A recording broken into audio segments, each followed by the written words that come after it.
Hello everybody and welcome back to my channel. Welcome to part 2 of my 24-hour reading challenge. After editing part 1, I realized that the vlog was getting just a little bit too long and I needed to separate it. So if you haven't seen part 1, feel free to watch it. I'll have it linked in the cards as well as down below. I finished 2 books in that, and in this one I will still have 5 more books to read, and I believe still like 10-15 hours of reading. I am not doing the full 12 o'clock to 11:59 reading. I'm going to be setting my timer to read for 24 hours. The timer only begins when I'm reading. It stops when I stop reading. So let's just get right into it. I started The Inheritance yesterday by Trisha Sakhlecha. This is for Lala's book club, the Literally Dead book club. I am about 40% of the way through. I'm on page 161. It's following different perspectives. A wealthy family goes to an island where one of the daughters lives to celebrate the parents' anniversary. They all have their own secrets. The dad is the CEO of a huge company and is thinking of selling the company, and with that means millions of pounds that they will all inherit. Money isn't going to be split up equally, so they're all wondering how much they're going to get. They all have their own problems. They're a very close family, but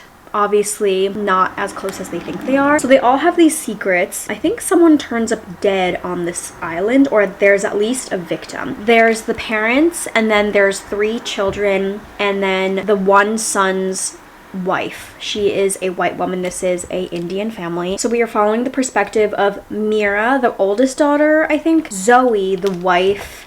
Wait, is it just the 2 of them? Is there a perspective in the son? Oh, it's just the 2 of them. I don't know if there's perspective from any of the other siblings. And then there's like some chapters that are in italics saying now. It just feels like there's more perspectives because Zoe, the white lady, she is like this influencer and she's married to one of the sons, so there's a lot that we're getting to see from sort of his perspective as well. Zoe is a influencer and she's curating this like perfect life for herself. She really uprooted her life in the UK to move to India so that the son, her husband Asim, can help his father with the company after a health scare. Mira is the one who bought this island. She's having a lot of money problems and I think is working through a separation and divorce. The youngest daughter, Aisha, is very flighty and has this new man in her life that the parents are wary of because they feel like he is trying to just steal the inheritance. And they're all nervous. They all have like different reasons to be hiding their own secrets, and that's interesting. They're definitely trying to create this intrigue of trying to know what's going on because there's so much of their past that we're unaware of, and that's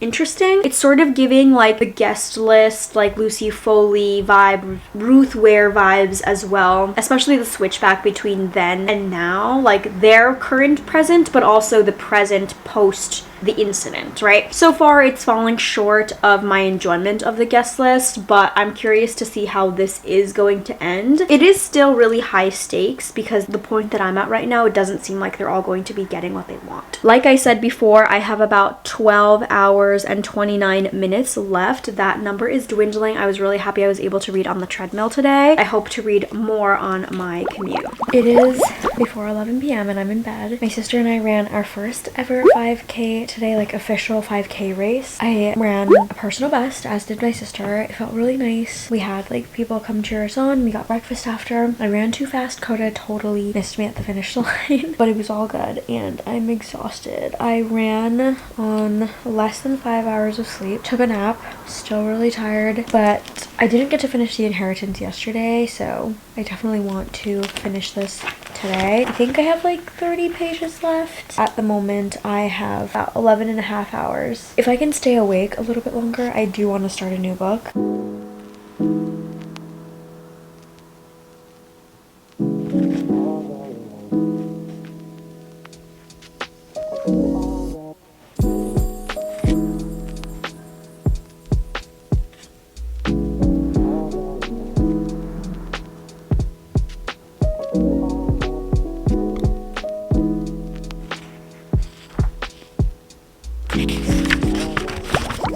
Good morning. I'm feeling so well rested. I need to shower and wash my hair, but I slept for 10 hours. I set my alarm for like my usual 8.5. I don't always get 8.5, but I had like multiple days where I was getting 7 or less, so I think I just really just crashed out and snoozed my alarm multiple times. But I feel so good. Worried about how I might sleep tonight.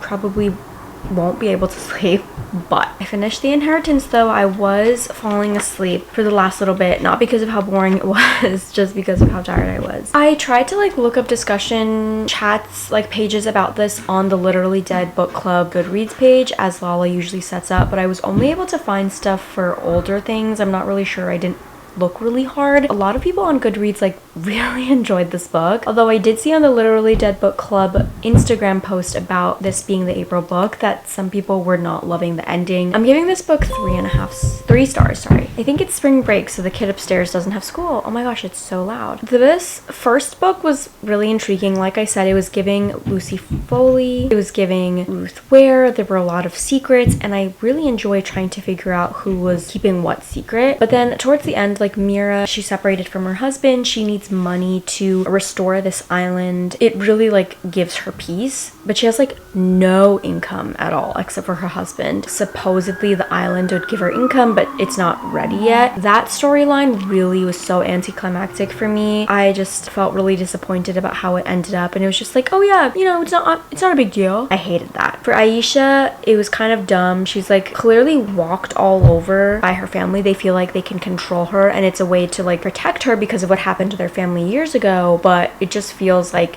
a means to control her because of what happened, but also because she's the baby of the family. Asim is incredibly frustrating. He does not support his wife like at all. He just does everything for the family. It's all about his mom, his dad, anything for the family, but not the one that he like created with his wife. It's really sad for Zoe. You can just see how much she's bearing, and she believes that marriage should be a compromise, and yet Asim is only compromising within his like immediate family and not with her and their marriage. And I really hated that for her. That kind of leads me into the ending. I understand how the steps went to create this ending, but it just felt like the first half of the book and the second half of the book were completely different. I guess I could have seen why it ended that way, but I just don't love it. All in all, it was a little bit of a disappointment. I think it was a fun, interesting read, and I read this relatively quickly, but since I have woken up, I went on Goodreads and stuff, and I decided to start in on my audiobook of The Message by Ta-Nehisi Coates. I finally got it out from the library, and it's actually due kind of soon. I've had it for a while and just like wasn't reading it. I have had my timer going for that as well. As you see, it is 10 hours and 46 minutes. While I shower, I can listen to this as well, so it's perfect. I probably will bring a physical book with me just because that will keep me more engaged on my commute, but this is something that I can read while I walk and stuff.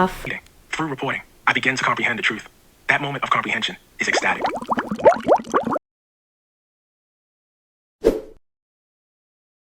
And I am now down to 8 hours and 9 minutes. If that'll show up at all. I listened to his audiobook for Between the World and Me during quarantine, I think, and I really enjoyed it. He narrates his audiobooks himself, so I knew that I wanted to listen to The Message as well. Between the World and Me felt like this lecture that I just wanted to keep attending. This one I knew was about his visit to Africa, the continent of Africa, specifically Senegal for the first time, and then as well as to Palestine, and he talks about the conflict there, his interactions with the Arab, the Palestinian people, as well as the Jewish people. He's definitely a really great writer. He's trying to intertwine his first trip to Africa as well as his trip to South Carolina, as well as to Palestine, and I just felt like I wasn't really getting the connection between all of them, although I could see the overarching connections of racism and prejudice and how it's deeply rooted, but I just felt like each trip was very individual, and maybe it's because it's my first audiobook in a long time. It's also my first audiobook this year that I just wasn't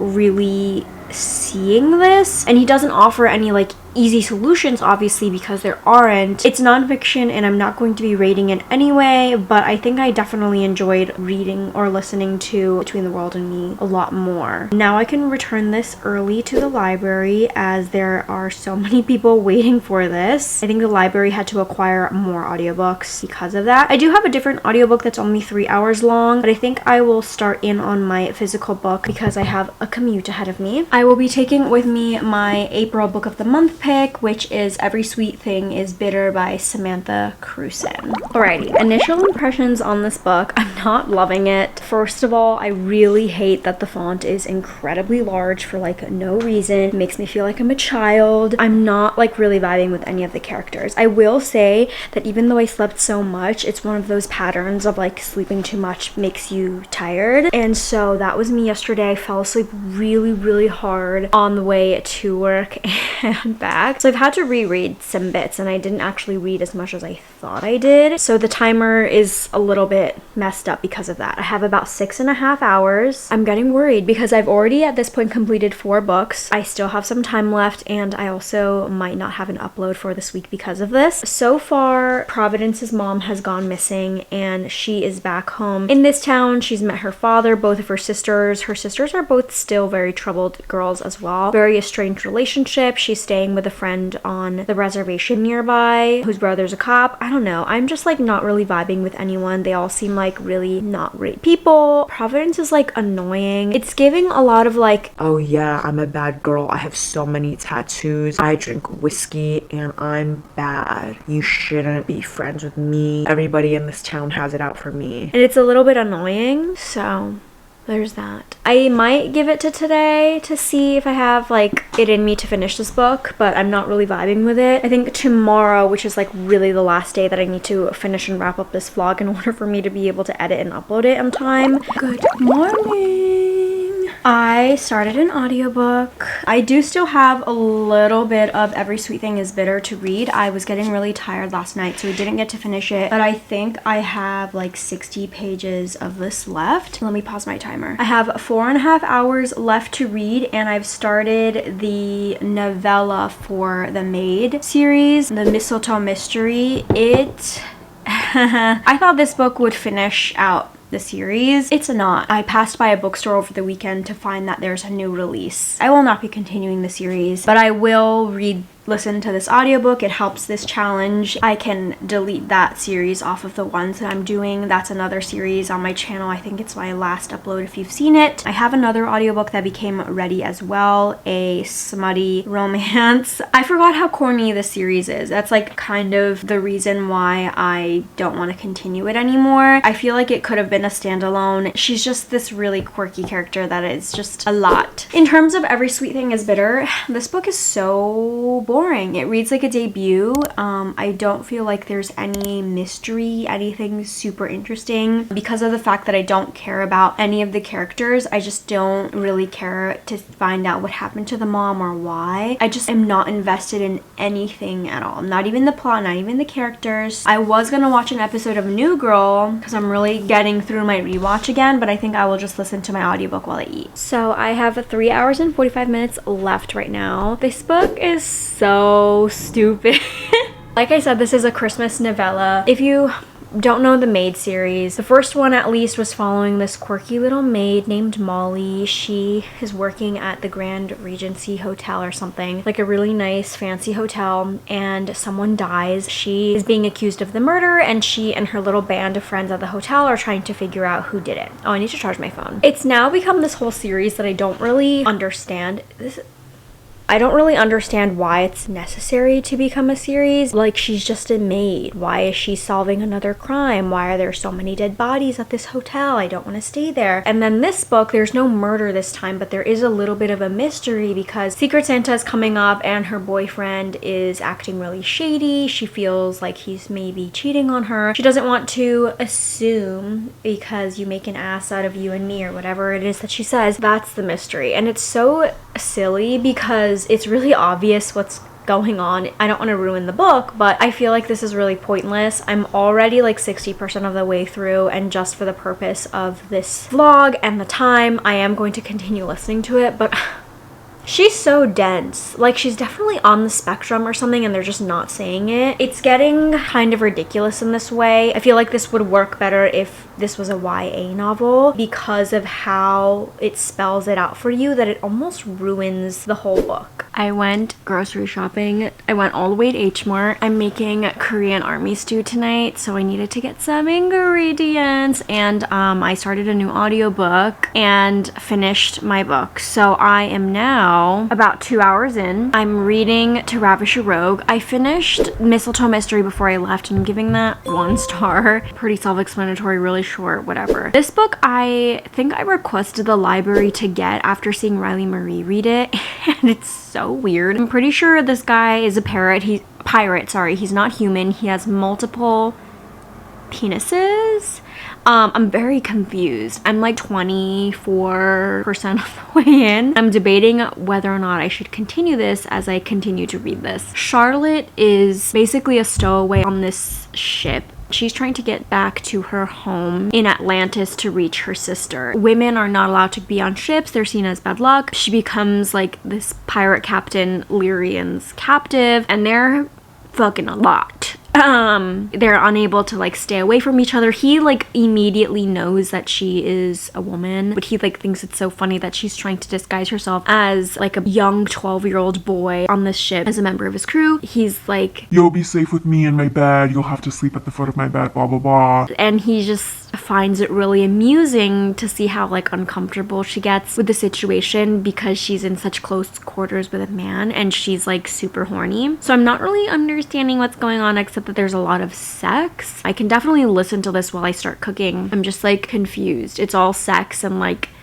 wet and penis. So I did finish Every Sweet Thing is Bitter as well on the train home. I'm giving this book 1.5 stars. Usually I reserve 1-star books to books that are just truly terrible, or books that I like really skimmed through and wasn't really understanding, or books that I DNF'd, but I'm giving it a 0.5-star boost because I finished it. Really bad, really amateur. Characters are garbage. Mystery where there was like zero intrigue. I didn't give a shit about any of the characters or the plot. Like, I really didn't care about the mom. Like, I didn't see why Providence actually went back to her hometown to even look for her mom. Atone for her sins, are you sure? And it's just like really shoved down your throat about how damaged she is and that she's gay, but it's just so much telling and not showing that it was really shitty. This book hasn't even been released yet. I really love this back cover, but garbage. Immediate unhaul. Her forward. Lyrian had the winds on his side, and her only tide, and with them she would show no quarter. Tactic multi-realm and the wrong nations passing through there on a regular basis. Pirate or not, Captain Joel? And what about it, Charlie? Have you made up your mind? Welcome to the wrap-up portion of this vlog. I read a lot. I ended up completing To Ravish Rogue last night, although I did still have maybe 10% of the audiobook to listen to after my timer went out, but I did include those pages in what I have. I read 7 books, 3 of them being audiobooks, 1 of them being a novella. That means that I read a total amount of 2,191 pages. This vlog took me almost 2 weeks to do, which was really long. To be fair, I wasn't dedicating as much reading every single day, especially like the first day I only read 10 pages, but I think as it went on and I fell into a better rhythm knowing how long it was taking me, I did end up reading more as the days went by. I did come out with it with a 5-star read though, which is so amazing. It was the very first book. I think I'm happy with that. Every Sweet Bitter Thing I gave 1.5 stars, like I said. The Mistletoe Mystery, 1 star. To Ravish a Rogue, also 1 star. Just super head empty. It was just like straight up porn the whole time. So unfortunately I did finish the vlog with 3 1-star reads, but I'm honestly not too mad at it. It means because of this video I was able to read a lot in the month of April. I hope you all enjoyed. Let me know what books you've been enjoying this month and what you think of This Book Will Bury Me, and I'll see you all in my next video. Thank you so much for watching. Bye.